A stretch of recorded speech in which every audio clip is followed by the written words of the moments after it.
Hello दोस्तों। आज हमने निफ्टी 50 में 23,650 के पुट में 211 पे एंट्री प्लान किया था। तो हमारी 211 पे एंट्री हो चुकी है और यहाँ से हमारा एक एक्सपेक्टेशन ये है कि यहाँ से मार्केट जो है निफ्टी 50 है वो डाउन साइड का एक अच्छा मोमेंटम दिखा सकता है।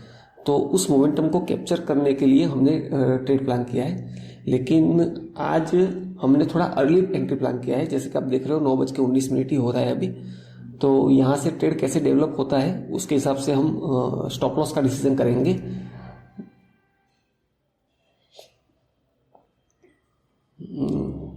प्राइस यहाँ से ड्रॉप हो रहा है और हमारा जो एक्सपेक्टेशन था मार्केट का वो हमें मिल सकता है। तो एक बार हम वॉच करते हैं मार्केट को और स्टॉप लॉस ट्रेल करने का मौका हमें कहाँ मिलता है वो देखते हैं, क्योंकि अभी ये स्टॉप लॉस 205 पे किया है वो सही नहीं है। हमें 200 तक का स्टॉप लॉस लेना पड़ सकता है। तो देखते हैं ट्रेड कैसे डेवलप होता है।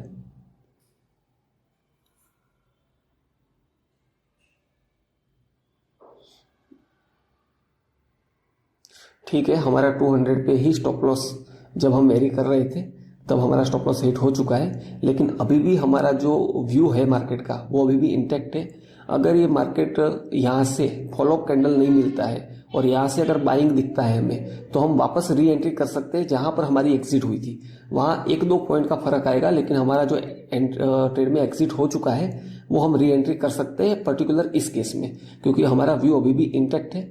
हम स्पॉट चार्ट को देखते हुए हमें यहाँ से अगर पुट में डाउन साइड में फॉलोअप नहीं मिलता और यहाँ से हल्की सी भी बाइंग दिखती है तो हम छोटे से 2-3 पॉइंट के स्टॉप लॉस के साथ वापस एंट्री कर लेंगे। और एग्जिट करने का रीजन मेन ये है कि यहाँ से बड़ा ड्रॉप अगर आ जाता है अनएक्सपेक्टेड तो हमें लॉस नहीं करना है। ठीक है, ये मैं एंट्री कर लेता हूँ। अगर ड्रॉप नहीं दिखता है, ठीक है, ये मेरी एंट्री हो चुकी है।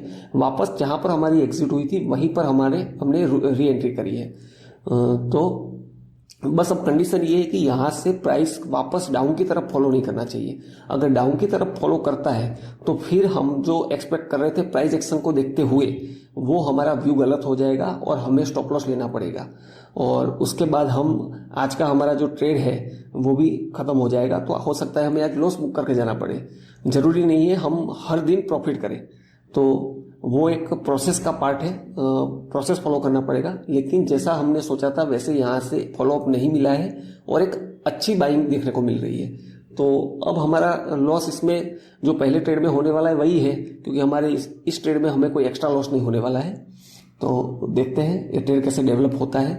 वैसे भी नीचे 195 का एक अच्छा बेस है ऑप्शन के चार्ट में, तो उसको देखते हुए हमने री एंट्री प्लान करी है। और लेकिन बहुत ज़रूरी है यहाँ से कैंडल का डाउन साइड के फॉलोअप नहीं आए। अगर डाउन साइड में फॉलोअप आए तो हम स्टॉप लॉस लेके आज ट्रेड से बाहर हो जाएंगे। और अगर यहाँ से हमने जैसा सोचा था वैसे बाइंग मिल रही है तो हम इस ट्रेड को थोड़ा वेट करेंगे और ट्रेड डेवलप होने का वेट करने वाले हैं। ट्रेड कैसे डेवलप होता है तो देखते हैं कैसे ट्रेड डेवलप होता है।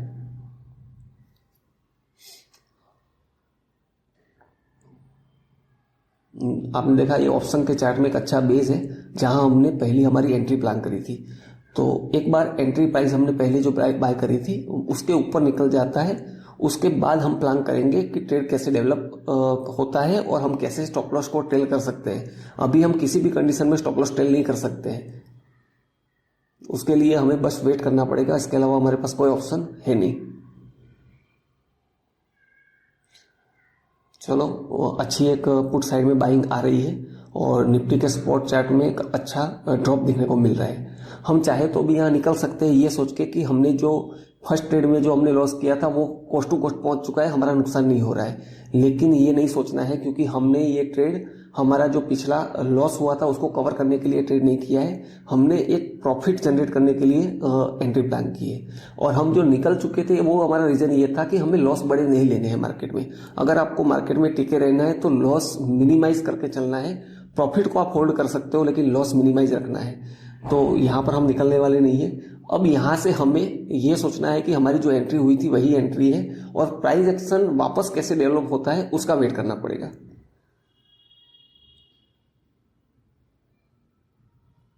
तो एक बार यहाँ से अगर अच्छा प्राइस एक्शन डेवलप हो जाता है तब भी हमें स्टॉप लॉस ट्रेल करने का मौका मिलेगा, नहीं तो हमें स्टॉप लॉस ट्रेल करने का मौका नहीं मिलेगा और स्टॉप लॉस भी लेना पड़ सकता है। लेकिन जितना मेरा एक्सपीरियंस है, जब ऐसा ट्रैपिंग हो जाता है तो यहाँ से एक अच्छी बाइंग होती है।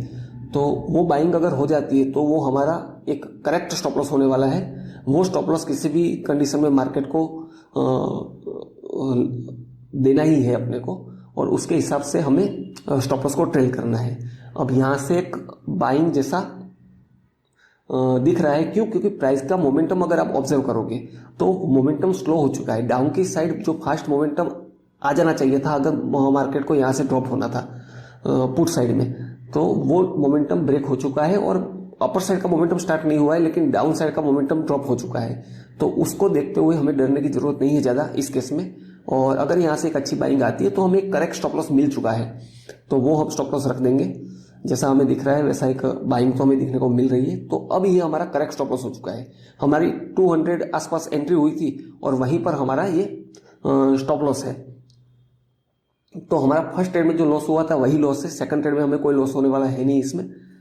तो उसको देखते हुए हम स्टॉप लॉस ट्रेल का, ये सही स्टॉप लॉस प्राइस है। 200 को किसी भी कंडीशन में प्राइस को ब्रेक नहीं करना चाहिए, और इसी हिसाब से हम स्टॉप लॉस लेने वाले हैं। अब इसमें हम रिस्क को मिनिमाइज कर रहे हैं। अभी हम प्रॉफिट हो ना हो सेकंड नंबर की बात है, लेकिन रिस्क को भी मिनिमाइज करना है हमें, तो ये रिस्क मिनिमाइज कर रहे हैं हम। और जैसा हमने सोचा था वैसे हमारी जो पहला ट्रेड में एंट्री हुई थी उससे प्राइस अपर साइड में चली गई है। तो अब यहाँ से देखते हैं कि कैसे प्राइस एक्शन डेवलप होता है। और स्पॉट के अंदर जो हमारा ये 23,530 का जो लेवल है वो मिनिमम हमारा एक्सपेक्टेशन रहने वाला है इस ट्रेड में। उससे पहले हम इसमें एग्जिट नहीं करने वाले हैं, और अगर प्राइस वहां पहुंचती है तो हम एग्जिट प्लान करने वाले हैं। फिर आज हम स्टॉप लॉस को ऑल ट्रेल करके बड़ा प्रॉफिट ले, ये सब चीज़ों में नहीं पड़ने वाले हैं, और हम वहां पर प्रॉफिट बुक करने पे ध्यान देने वाले हैं। मार्केट की रोज अलग अलग कंडीशंस होती है और रोज अलग अलग प्राइस का मोमेंटम होता है। उस मोमेंटम को देखते हुए हमें क्विक डिसीजन लेने पड़ते हैं, और वो डिसीजन लेने में हमें देर नहीं करनी है मार्केट में। तो वो जब प्रॉफिट बुक करने का डिसीजन है तब प्रॉफिट बुक करना है। ये नहीं सोचना है कि मैं ट्रेल कर लेता हूँ, इसके ऊपर चला जाएगा, बहुत बड़ा प्रॉफिट हो जाएगा, इस चक्कर में हमें नहीं पड़ना है। अगर हमारा प्रॉफिट बुक करने का डिसीजन है तो हमें प्रॉफिट बुक ही करना है, चाहे उसके बाद प्राइस जो है और 50 पॉइंट ऊपर चली जाए, उससे हमें कोई लेना देना नहीं है। हमें एक प्रोसेस फॉलो करना है। और ऐसा हमें क्यों करना पड़ रहा है? क्योंकि प्राइस ने एक बार हमें ट्रैप किया है, हमारी दोबारा री एंट्री हुई है। तो री एंट्री का लॉस भी, जो हमारा पहले ट्रेड का लॉस था वो भी कवर हो चुका है। अब हम ट्रेल करेंगे तो वापस हम कोस्ट टू कोस्ट आ जाएंगे, तो फिर हम मार्केट में ट्रैप होंगे। तो वो हमें नहीं करना है। हम यहाँ से अगर अच्छा एक मोमेंटम मिल जाता है तो हम प्रॉफिट बुक करने पे ध्यान देने वाले हैं आज। और उसके बाद जब प्रॉफिट बुक हो जाता है, उसके बाद आज का अपना क्या कैलकुलेशन रहता है वो भी मैं वीडियो के एंड में शेयर करूंगा। उसको भी जरूर देखना ताकि आपको समझ में आए हम री एंट्री करते हैं तो किस कंडीशन में करते हैं, और हमें उस केस में कैसे क्यों प्रॉफिट बुक करना पड़ता है वो सब समझ में आएगा आपको। क्योंकि हम बाद में हमारा जो कैपिटल यूज हुआ था उसका कैलकुलेशन भी करते हैं, उसमें वो भी देखने को मिलेगा, और उसमें भी सीखने को मिलेगा कि हमें कैसे डिसीजन लेने होते हैं, क्यों हम प्रॉफिट बुक करने के डिसीजन लेते हैं, कब हम स्टॉप लॉस को ट्रेल करने के डिसीजन लेते हैं। तो जैसा हमारा उम्मीद है स्पॉट के चार्ट में 23,530 के नीचे अगर हमें हल्का सा भी ड्रॉप मिल जाएगा तो हमें एक टारगेट मिल जाएगा अच्छा। तो और वहां जितना भी टारगेट मिलेगा उसको हम बुक करने वाले हैं। तो ट्रेड तो अच्छा डेवलप हो रहा है, और ये अच्छी बाइंग, पुट के अंदर एक अच्छी बाइंग है। अभी इतना जल्दी हम बुक नहीं करने वाले, कम से कम ये जो कैंडल बन रही है उतनी की उतनी दूसरी कैंडल आएगी तब हम प्रॉफिट बुक करने का सोचेंगे। हम स्टॉप लॉस ट्रेल करने वाले नहीं हैं आज। क्यों? क्योंकि जहां हमारा एक एरिया था 23,530 का, जो हमारा एक्सपेक्टेशन था वहां पर मार्केट पहुंच चुका है। अब यहां से तो मार्केट बाउंस भी कर सकता है, नीचे ड्रॉप भी कर सकता है, वो हमें नहीं पता है, वो किसी को नहीं पता है। तो उसके लिए हमें प्राइस एक्शन का वेट करना पड़ेगा, और ऑलरेडी हमने प्राइस एक्शन के हिसाब से हमारा ट्रेड प्रॉफिट में है। तो इस केस में हम प्रॉफिट को बुक करने का प्लान करने वाले हैं बहुत जल्दी। तो एक बार एक कैसी कैंडल क्लोज होती है, क्योंकि इस कैंडल में भी 30 सेकंड अभी बाकी है, वो 30 सेकंड हमें वेट करना पड़ेगा। तो वो 30 सेकंड का वेट करने के बाद हम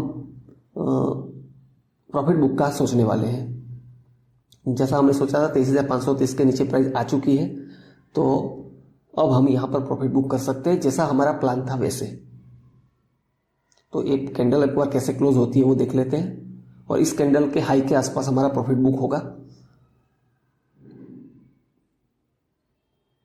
चलो कैंडल तो अच्छी क्लोज हुई है, तो हम आराम से प्रॉफिट बुक कर पाएंगे इस कैंडल में।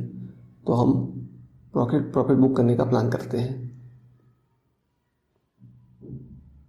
ठीक है, मैं प्रॉफिट बुक करता हूँ।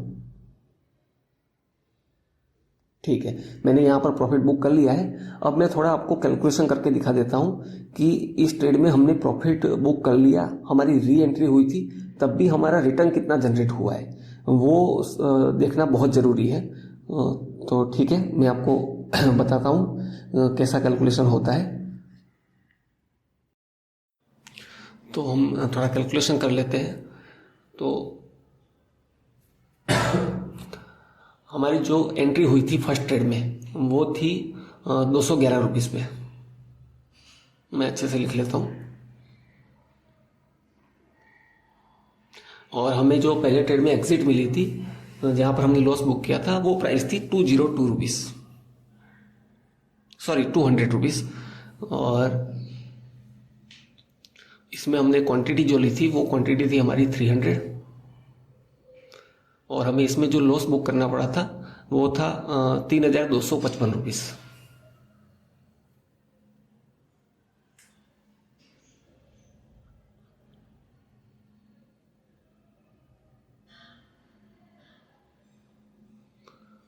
और हमने जो री एंट्री इसी प्राइस में जो प्लान की थी वो थी हमारी 202 रुपीज़ पे।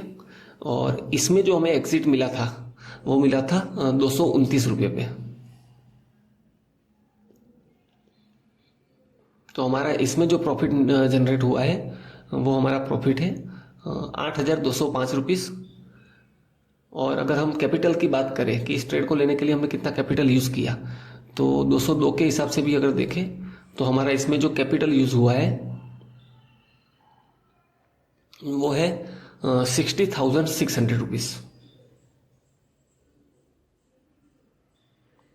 और अगर इसका हम प्रॉफिट निकालते हैं, पहले जो री एंट्री की थी उसका लॉस निकाल के भी, तो हमारा बचता है 8,205 माइनस 3,255, तो 4,950 रुपीज़ बचता है। और अगर हम इसका परसेंटेज रिटर्न कैलकुलेट करते हैं तो वो निकलता है अपना करीब करीब 8.2%।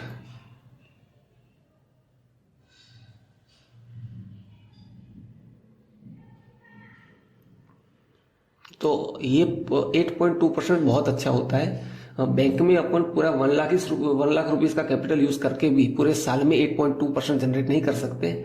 तो इसीलिए हमें कभी कभी प्रॉफिट बुक करने का डिसीजन लेना पड़ता है। और ऐसे ही वैल्यूएबल कंटेंट देखने के लिए आप मेरे चैनल को सब्सक्राइब करिए। तो ऑप्शन के बारे में आपको प्रैक्टिकल जो कैसे ट्रेड करते हैं वो सीखने को मिलेगा। Thank you. सब्सक्राइब करें और फॉलो करें।